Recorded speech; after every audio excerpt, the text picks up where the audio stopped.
ನಾನು ಮೊದಲನೇದಾಗಿ ದ್ವೇಷ ಭಾಷಣ ಮತ್ತು ದ್ವೇಷ ಪ್ರಕರಣಗಳ ಏನು ಒಂದು ಮಸೂದೆ ಪಾಸ್ ಆಗಿದೆ ಅದನ್ನು ಖಂಡಿಸ್ತಾ ಇದ್ದೀನಿ, ವಿರೋಧಿಸ್ತಾ ಇದ್ದೀನಿ.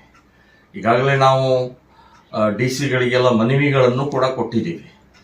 ಇದು ವ್ಯವಸ್ಥಿತವಾಗಿ ಮುಸ್ಲಿಮರನ್ನ ಅಪೀಸ್ಮೆಂಟ್ ಮಾಡುವಂಥದ್ದು, ಮುಸ್ಲಿಮರ ಒತ್ತಡಕ್ಕೆ ಮಣದು ಮಾಡ್ತಾ ಇರುವಂತಹ ಈ ಮಸೂದೆ ಅಂತನ್ನುವಂಥದ್ದು ನಾನು ಬಹಳ ಸ್ಪಷ್ಟವಾಗಿ ಹೇಳ್ತಾ ಇದ್ದೀನಿ. ಎರಡನೇದು, ಟಾರ್ಗೆಟ್ ಹಿಂದೂಗಳನ್ನ ಮಾಡಿದ್ದಾರೆ. ಅವರು ಮುಸ್ಲಿಮರ ಘಟನೆಗಳಿಗೆ, ಮುಸ್ಲಿಮರ ದ್ವೇಷ ಭಾಷಣಕ್ಕೆ ಲಕ್ಷ್ಯ ಕೊಡೋದೇ ಇಲ್ಲ. ಆದರೆ ಹಿಂದೂಗಳನ್ನೇ ಟಾರ್ಗೆಟ್ ಮಾಡಿ ವ್ಯವಸ್ಥಿತವಾಗಿ ಇಲ್ಲಿಯವರೆಗೆ ಕಾಂಗ್ರೆಸ್ ಮಾಡ್ತಾ ಬಂದಿದೆ. ಇದೇ ಮಸೂದೆಯ ಮೂಲಕ ಹತ್ತಿಕ್ಕುವಂತ ಪ್ರಯತ್ನವನ್ನ ಮಾಡ್ತಾ ಇದೆ.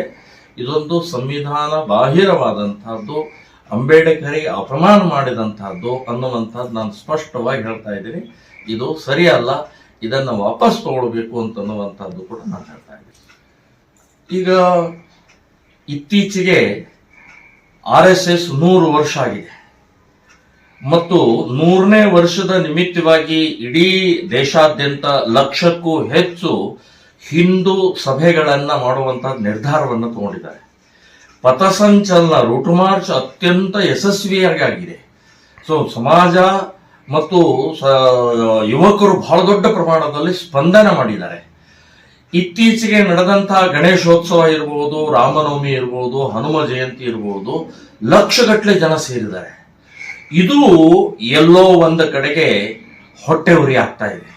ಸೊ ಹಿಂದೂ ಸಮಾಜ ಕಾಂಗ್ರೆಸ್ನಿಂದ ಇವತ್ತು ವ್ಯತಿರಿಕ್ತವಾಗಿ ಹಿಂದುತ್ವ ಕಡೆ ಹೋಗ್ತಾ ಇದೆ ಅಂತನ್ನುವಂಥದ್ದು ಗಮನಕ್ಕೆ ಬರ್ತಾ ಇದೆ.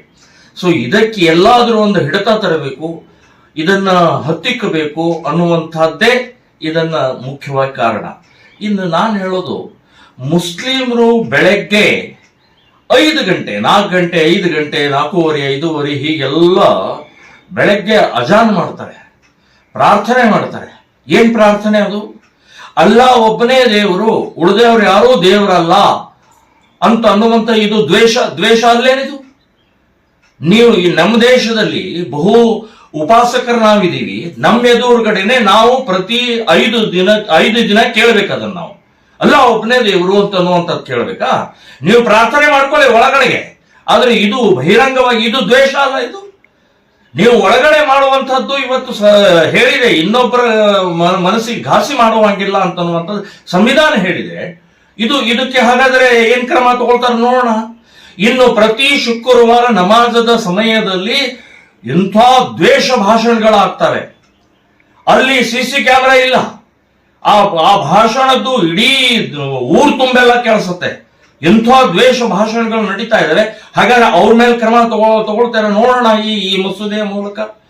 ಸೊ ಈ ರೀತಿಯ ಹಿಂದೂಗಳನ್ನೇ ಟಾರ್ಗೆಟ್ ಮಾಡಿ ಇವತ್ತು ಮಾಡ್ತಾ ಇರುವಂತಹದ್ದು ಇದು ಸರಿಯಲ್ಲ. ಇನ್ನು ನಿಮ್ಮ ವ್ಯಾಖ್ಯಾನ ದ್ವೇಷ ಭಾಷಣ ಅಂತಂದ್ರೆ ಏನು? ನಾವು ಇವತ್ತು ನಮ್ಮ ಹಿಂದೂ ಹುಡುಗಿಯರನ್ನ ವ್ಯವಸ್ಥಿತವಾಗಿ ಲವ್ ಜಿಹಾದ್ ನಲ್ಲಿ ಫಸಾಯಿಸಿ ನೀವು ಬುರ್ಕಾ ಹಾಕಿಸ್ತೀರಿ, ಗೋಮಾಂಸ ತಿನ್ನಿಸ್ತೀರಿ, ಅವಳಿಗೆ ಮೋಸ ಮಾಡಿ ವೇಶ್ಯಾವಾಟಿಕೆ ಅಥವಾ ಜಿಹಾದಿಗೆ ತೊಡಗಿಸ್ತಾ ಇರುವಂತದ್ದು ಇವತ್ತು ಸಾವಿರಾರು ಕೇಸುಗಳು ಹೊರಗಡೆ ಬಂದಿದ್ದಾವೆ. ಆ ಹುಡುಗಿಯನ್ನ ಬಚಾವ್ ಮಾಡುವುದು, ಆ ಹುಡುಗಿಯ ರಕ್ಷಣೆ ಮಾಡುವುದು ನಮ್ಮ ಕರ್ತವ್ಯ. ಸೊ ಹಾಗಾದ್ರೆ ಇದು ದ್ವೇಷ ಭಾಷಣನ? ಮುಸ್ಲಿಮರ ವಿರುದ್ಧ ಹೋರಾಟ ಮಾಡಿದ್ರೆ ಇದು ದ್ವೇಷನ? ಈ ಗೋ ಹತ್ಯೆ ನಿಷೇಧ ಕಾಯ್ದೆ ಇದ್ದಾಗಲೂ ಕೂಡ ನಿರಂತರವಾಗಿ ಗೋ ಹತ್ಯೆ ಆಗ್ತಾ ಇದೆ, ಗೋ ಕಳ್ತನ ಆಗ್ತಾ ಇದೆ, ಗೋಮಾಂಸ ಸಪ್ಲೈ ಆಗ್ತಾ ಇದೆ. ಅದರ ವಿರುದ್ಧ ನಾವು ಹೋರಾಟ ಮಾಡಿದ್ರೆ ಇದು ದ್ವೇಷನಾ? ಅದರ ವಿರುದ್ಧ ಮಾತನಾಡಿದ್ರೆ ಇದು ದ್ವೇಷ ಆಗತ್ತಾ?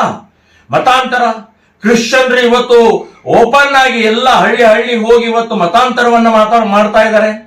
ಸೊ ನಮ್ಮ ಹಿಂದೂಗಳನ್ನ ವ್ಯವಸ್ಥಿತವಾಗಿ ಮೋಸದಿಂದ, ಒತ್ತಾಯದಿಂದ, ಆಶೆಯಿಂದ, ಆಮಿಷದಿಂದ ಇವತ್ತು ಮತಾಂತರ ಮಾಡ್ತಾ ಇದ್ದಾರೆ.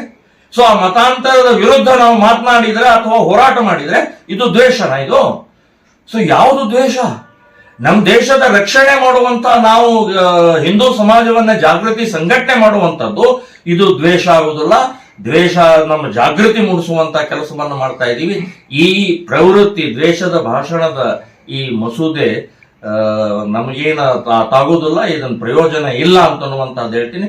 ನಾವು ಜೈಲಿಗೆ ಹೋದ್ರೂ ಚಿಂತೆ ಇಲ್ಲ, ನಾವು ದಂಡ ಕೊಟ್ಟರೂ ಚಿಂತೆ ಇಲ್ಲ, ಹಿಂದೂ ಸಮಾಜವನ್ನು ರಕ್ಷಣೆ ಮಾಡುವಂತದ್ದು ನಮ್ಮ ಹೊಣೆ ಇದೆ, ನಾವು ಮಾಡೇ ಮಾಡೋರು ಅಂತನ್ನುವಂಥದ್ದು ನೂರಕ್ಕೆ ನೂರು.